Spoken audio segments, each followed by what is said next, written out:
Hi friends, welcome back to Tanu fashion channel. ಇವತ್ತಿನ ವಿಡಿಯೋದಲ್ಲಿ ನಾನು ನಿಮಗೆ ಬೋಟ್ ನೆಕ್ ಕುರ್ತಿನ ಯಾವ ರೀತಿ at a time lining fabric ಹಾಗೆ ಮೇನ್ ಫ್ಯಾಬ್ರಿಕ್ಕನ್ನು 10 ಮಿನಿಟ್ಸಲ್ಲಿ ಹೇಗೆ ಕಟ್ಟಿಂಗ್ ಮಾಡ್ಬೋದು ಅನ್ನೋದನ್ನು ತುಂಬ ಸುಲಭವಾಗಿ ನಿಮಗೆ ಅರ್ಥ ಆಗೋ ಹಾಗೆ ಹೇಳ್ಕೊಡ್ತಿದ್ದೀನಿ.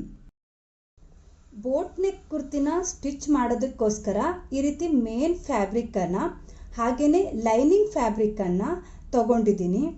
ಈ ಲೈನಿಂಗ್ ಫ್ಯಾಬ್ರಿಕ್ಕನ್ನು ಕುರ್ತಿಯ ರೆಡಿ ಲೆಂತ್ಗಿಂತ 1 ಇಂಚು ಕಡಿಮೆ, ಅಂದರೆ ಈ ಕುರ್ತಿಯ ರೆಡಿ ಲೆಂತ್ ಬಂದು 39 ಇಂಚಿದೆ.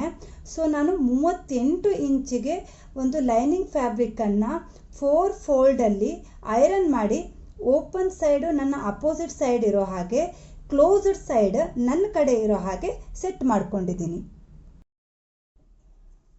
ಈ ರೀತಿ ಇಟ್ಕೊಂಡಾದಮೇಲೆ ಅದೇ ರೀತಿ ಮೇನ್ ಫ್ಯಾಬ್ರಿಕ್ಕನ್ನು ಸಹ 4 ಫೋಲ್ಡ್ ಮಾಡಿ ಸೆಟ್ ಮಾಡಿಕೊಂಡು ಐರನ್ ಮಾಡಿಟ್ಕೊಂಡಿದ್ದೀನಿ. ಅದನ್ನು ಲೈನಿಂಗ್ ಫ್ಯಾಬ್ರಿಕ್ನ ಅಡಿಯಲ್ಲಿಟ್ಟು ಮೇನ್ ಫ್ಯಾಬ್ರಿಕ್ ಬಾರ್ಡ್ರ್ ಎಂಡಲ್ಲಿ ಲೈನಿಂಗ್ ಫ್ಯಾಬ್ರಿಕ್ ಎಂಡ್ ಬರೋ ಹಾಗೆ ಸೆಟ್ ಮಾಡ್ಕೋಬೇಕು. ಮೇನ್ ಫ್ಯಾಬ್ರಿಕ್ಗೆ ಬಾರ್ಡ್ರ್ ಇದ್ದರೆ ನಾವು ಈ ರೀತಿಯೇ ಸೆಟ್ಟಿಂಗ್ ಮಾಡ್ಕೋಬೇಕು, ಆಗ ಡ್ರೆಸ್ನ ಲುಕ್ ಅಟ್ರಾಕ್ಟಿವ್ ಆಗಿ ಕಾಣುತ್ತೆ. 1 ಇಂಚನ್ನು ಮೇನ್ ಫ್ಯಾಬ್ರಿಕ್ನ ಫೋಲ್ಡಿಂಗೋಸ್ಕರ ಬಿಟ್ಟು ಎರಡನ್ನೂ ಸೇರಿಸಿ ನೀಟಾಗಿ ಪಿನ್ ಮಾಡ್ಕೋಬೇಕು. ಇದಾದಮೇಲೆ ಶೋಲ್ಡರ್ ಸೈಜು 15 ಇಂಚಿದೆ. ಬೋಟ್ ನೆಕ್ ಕುರ್ತಿಗೆ ನಾವು ವಿಡ್ತಲ್ಲಿ ಯಾವುದೇ ಕಾರಣಕ್ಕೂ ಕಡಿಮೆ ಮಾಡೋ ಹಾಗಿಲ್ಲ. ಸೊ 15/2 = 7.5, ಅಂದರೆ 7.5 ಇಂಚಿಗೆ ಒಂದು ಮಾರ್ಕನ್ನು ಮಾಡ್ಕೋಬೇಕು. ಅದೇ ರೀತಿ ಆರ್ಮ್ ಹೋಲ್ ಡೌನ್ ನಾವು 7 ಇಂಚ್ ತೊಗೊಂಡ್ರೆ ಸಾಕಾಗುತ್ತೆ. ಈ 7 ಇಂಚ್ಗೆ ಒಂದು ಮಾರ್ಕನ್ನು ಮಾಡ್ಕೋಬೇಕು. ಅದಾದಮೇಲೆ ಈ ಸೈಜಿನ ಕುರ್ತಿಗೆ ವೆಸ್ಟ್ ಲೆಂತ್ ಬಂದು 13.5 ಇಂಚಿದೆ. ಸೊ 13.5 ಇಂಚಿಗೆ ಒಂದು ಮಾರ್ಕಿಂಗನ್ನು ಮಾಡ್ಕೋಬೇಕು. ಇದು ವೇಸ್ಟ್ ಲೆಂತ್. ಅದೇ ರೀತಿ ಹಿಪ್ ಲೆಂತ್ ಬಂದು 19 ಇಂಚಿದೆ. ಸೊ 19 ಇಂಚಿಗೆ ಒಂದು ಮಾರ್ಕಿಂಗನ್ನು ಮಾಡ್ಕೋಬೇಕು. ಇಲ್ಲಿಂದ ನಮ್ಮ ಕುರ್ತಿ ಓಪನ್ ಬರುತ್ತೆ. ನೆಕ್ಸ್ಟು ಈ 3 ಮಾರ್ಕಿಂಗ್ಗೆ ಸ್ಟ್ರೇಟ್ ಲೈನ್ ಡ್ರಾ ಮಾಡಿಕೊಂಡು ಚೆಸ್ಟ್ ಸೈಜ್ಗೆ 9 inch plus 2 inch margin mark ಮಾಡಿಕೊಂಡು ಆರ್ಮೋಲ್ ಕರ್ವ್ನ ಡ್ರಾ ಮಾಡ್ಕೋಬೇಕು. ಈ ರೀತಿ ಆರ್ಮೋಲ್ ಕರ್ವ್ನ ಡ್ರಾ ಮಾಡ್ಕೊಂಡಾದಮೇಲೆ ನೆಕ್ ವಿಡ್ತ್ ಮಾರ್ಕ್ ಮಾಡ್ಕೋಬೇಕು. ಇಲ್ಲಿ ಕಸ್ಟಮರ್ಗೆ ಎಷ್ಟು ಬೇಕೋ ಅಷ್ಟು ವಿಡ್ತ್ ಇಡ್ಬೋದು. ರೆಡಿ ಎಷ್ಟು ಬೇಕೋ ಅನ್ನೋದನ್ನು ತಿಳ್ಕೊಂಡು ಮಾರ್ಕಿಂಗನ್ನು ಮಾಡ್ಕೋಬೇಕು. ಇಲ್ಲಿ ಯಾವುದೇ ರೀತಿ ಶೋಲ್ಡ್ರ್ ಡ್ರಾಪ್ ಆಗಲ್ಲ, ವರಿ ಮಾಡ್ಕೋಬೇಕಾಗಿಲ್ಲ. ನನಗಿಲ್ಲಿ 2 ರೆಡಿ ಬೇಕು. ಸೊ ನಾನಿಲ್ಲಿ 2ಗಿಂತ ಒಂದು 1/2 ಇಂಚ್ ಆ ಕಡೆ ಕಾಲ್ಭಾಗ ಈಚೆ ಕಾಲ್ಭಾಗ ಸ್ಟಿಚ್ಚಿಂಗ್ಗೆ ಹೋಗೋದ್ರಿಂದ 2.5ಗೆ ನಾನಿಲ್ಲಿ ಮಾರ್ಕಿಂಗನ್ನು ಮಾಡ್ಕೊಂಡಿದ್ದೀನಿ. ಇದಾದಮೇಲೆ ನೆಕ್ ಡೀಪು 3 ಇಂಚ್ಗೆ ಮಾರ್ಕ್ ಮಾಡಿಕೊಂಡು ಕರ್ವ್ ಶೇಪನ್ನು ಡ್ರಾ ಮಾಡ್ಕೊಂಡಿದ್ದೀನಿ. ಇನ್ನು ನಿಮಗೆ ಡೀಪ್ ಬೇಕು ಅಂತಂದರೆ ಫ್ರಂಟ್ ಸೈಡು 4 to 4.5ವರೆಗೂ ನೀವು ಮಾರ್ಕಿಂಗನ್ನು ಮಾಡಿಕೊಂಡು ಕರ್ವ್ ಶೇಪನ್ನು ಡ್ರಾ ಮಾಡ್ಕೋಬಹುದು. ಈ ರೀತಿ ನೀಟಾಗಿ ಕರ್ವ್ ಶೇಪನ್ನು ಡ್ರಾ ಮಾಡ್ಕೊಂಡಾದಮೇಲೆ ಅಳತೆ ಕುರ್ತಿಯ ವೇಸ್ಟ್ ಆ್ಯಂಡ್ ಹಿಪ್ ಲೂಸನ್ನು ನಾವು ಅಳತೆ ಮಾಡ್ಕೋಬೇಕು. ಈ ಎರಡೂ ಅಳತೆಯನ್ನು ನಾವು ಮಾಡ್ಕೊಂಡಾದಮೇಲೆ ನಮ್ಮ ವೆಸ್ಟ್ ಲೂಸ್ ಬಂದು 7.75 ಪ್ಲಸ್ 2 ಮಾರ್ಜಿನನ್ನು ಮಾರ್ಕ್ ಮಾಡ್ಕೋಬೇಕು. ಅದೇ ರೀತಿ ಹಿಪ್ ಲೂಸ್ ಬಂದು 8.5 ಇಂಚಿದೆ. ಸೊ 8.5 ಇಂಚಿಗೆ ಒಂದು ಮಾರ್ಕನ್ನು ಮಾಡಿಕೊಂಡು ಇಲ್ಲಿ ನಾವು ಕೇವಲ 1 ಇಂಚ್ ಮಾರ್ಜಿನನ್ನು ಮಾತ್ರ ತಗೋಬೇಕು. ನೋಡಿ, ಇಲ್ಲಿ ಚೆಸ್ಟ್ ಹತ್ರ 2 ಇಂಚು, ಅದಾದ ನಂತರ ವೇಸ್ಟ್ ಹತ್ರ 2 ಇಂಚ್ ಮಾರ್ಜಿನು, ಬಟ್ ಹಿಪ್ ಹತ್ರ ನಾವು ಕೇವಲ 1 ಇಂಚ್ ಮಾರ್ಜಿನ್ ಮಾತ್ರ ತಗೊಂಡು ಈ ರೀತಿ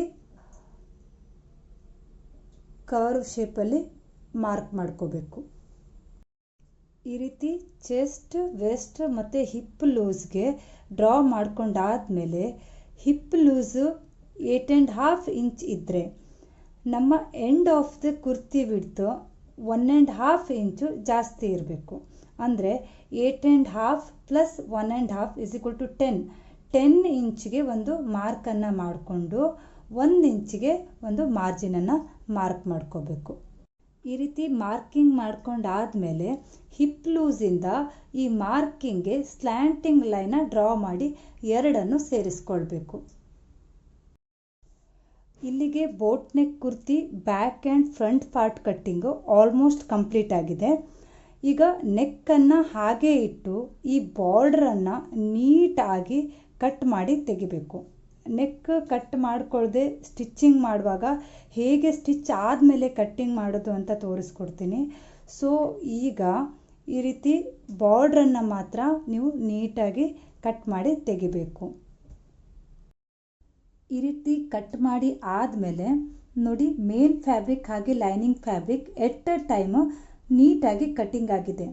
ಈಗ ನೀವು ಈ 3 ಪಾಯಿಂಟ್ ಹತ್ರ ನ್ಯಾಚ್ ಹಾಕೋಬೇಕು. ಈ ರೀತಿ ನ್ಯಾಚ್ ಹಾಕೊಳ್ಳೋದ್ರಿಂದ ನಿಮಗೆ ಎಕ್ಸಾಕ್ಟಾಗಿ ಪಾಯಿಂಟ್ ಟು ಪಾಯಿಂಟ್ ವೇರಿಯೇಷನ್ ಇಲ್ಲದೆ ಇರೋ ಹಾಗೆ ನೀಟಾಗಿ ಸ್ಟಿಚ್ ಮಾಡ್ಕೊಳ್ಳೋಕ್ಕೆ ಈಸಿ ಆಗುತ್ತೆ.